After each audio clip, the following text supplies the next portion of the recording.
Bonjour à tous, on se retrouve aujourd'hui pour une nouvelle vidéo et aujourd'hui on va parler de l'éducation de base que votre chien devrait connaître, donc c'est parti.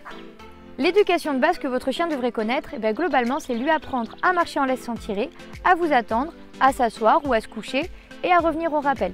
Pour apprendre tous ces exercices éducatifs, il vous faut un minimum de matériel. Ce que je vous recommande d'avoir, c'est un harnais anti-traction ou un collier plat assez large, une longe de 5 mètres et des friandises ou le jouet préféré de votre chien. Et attention, pour commencer ces séances, rendez-vous dans un endroit faible en stimulation, comme votre jardin, ou en balade, mais vraiment il ne faut pas qu'il y ait beaucoup de choses autour, sinon votre chien ne parviendra pas à se concentrer, donc ça c'est très important.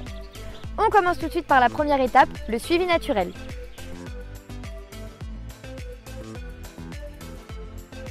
Le suivi naturel, c'est la première étape de toute leçon d'éducation. C'est très simple, vous allez quadriller une zone, environ de 15 mètres sur 15 ou 20 mètres sur 20, et vous allez faire marcher votre chien dans cette zone avec une longe de 5 mètres. Vous ne lui parlez pas et vous laissez le chien sentir toutes les odeurs présentes dans cette zone. Plus vous prenez le temps de faire cet exercice, plus votre chien sera détendu et capable de vous écouter ensuite. Alors attention, vous ne lui parlez pas, mais vous essayez aussi de ne pas le suivre. Ça veut dire que si votre chien va voir une odeur sur la droite, une fois qu'il a fini, vous allez à gauche pour inciter votre chien à vous suivre naturellement. Et en fait, par naturellement, on entend sans parole. Une fois que votre chien s'est bien détendu, ça peut prendre 5-10 minutes, vous allez pouvoir commencer la marche en laisse. Et pour ça, on va tout simplement se stopper et ramener le chien un petit peu plus vers nous pour passer aux exercices qui suivent. On passe maintenant à la deuxième étape, la marche en laisse.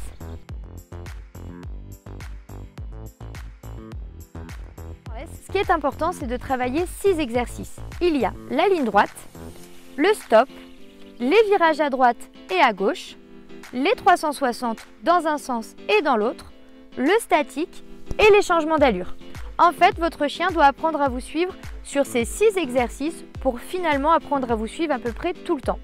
Et globalement, pour apprendre à travailler la marche en laisse, c'est très simple. Vous devez apprendre à votre chien que s'il tire, il n'obtient pas ce qu'il veut. Donc dès l'instant où il vous double, vous faites demi-tour ou vous vous stoppez. Et s'il est trop en arrière, vous accélérez l'allure.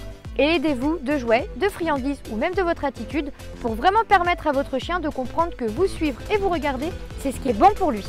Pour ça, il y a une règle, c'est que la laisse doit être détendue. Et comme je le dis toujours, une laisse détendue, c'est un chien détendu et c'est un maître détendu aussi. Donc pensez-y. On passe maintenant au assis et au couché.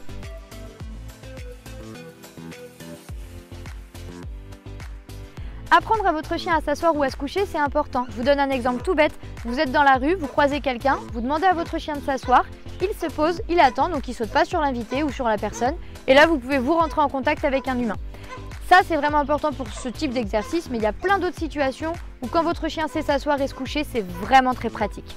Pour apprendre la position assis ou couché, rien de plus simple, il faut tout simplement utiliser la technique du leurre récompense. Donc on va utiliser une friandise pour mettre le chien en position. Pour le assis, on va lever la main. Pour le couché, on va la baisser et on va la passer un petit peu en avant en faisant la lettre L. Et dès l'instant où le chien est en position, on libère la friandise et ensuite on mettra un mot dessus, assis ou couché. Par contre, on fera attention d'utiliser toujours le même mot. Et bien sûr, petit à petit, la friandise, vous ne l'utiliserez plus pour la donner en second temps, voire plus du tout, afin de vraiment proposer un apprentissage en profondeur sans que vous ayez par la suite besoin d'avoir systématiquement une friandise pour que votre chien vous écoute. Ça, bien sûr, c'est important. On passe maintenant au pas bouger et au rappel.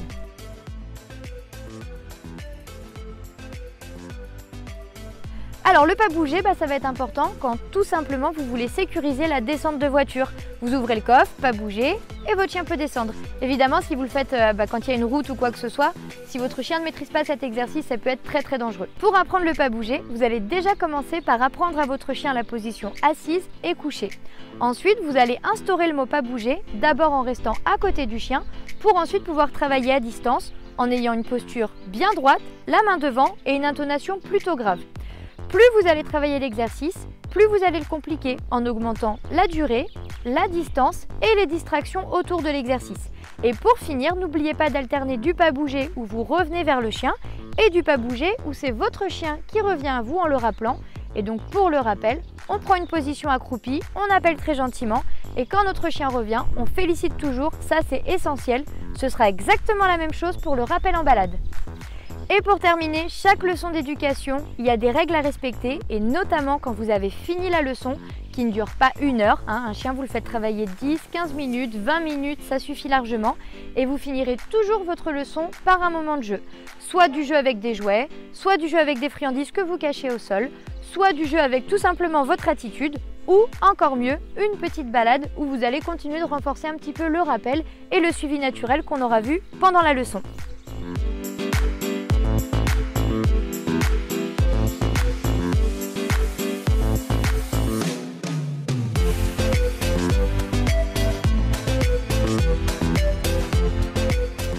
Et pour terminer, les jouets et les friandises que vous avez vus dans cette vidéo, vous pouvez tout retrouver sur le site de Zoomalia.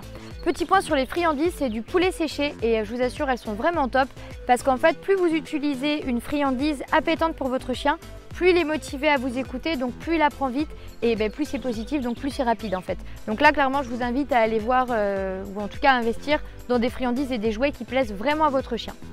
C'est tout, pour le reste, vous savez ce qu'il reste à faire. Si ça vous a plu, vous likez. Si ça vous a très plu, vous vous abonnez. Et moi je vous dis à très bientôt pour de nouvelles vidéos. Salut!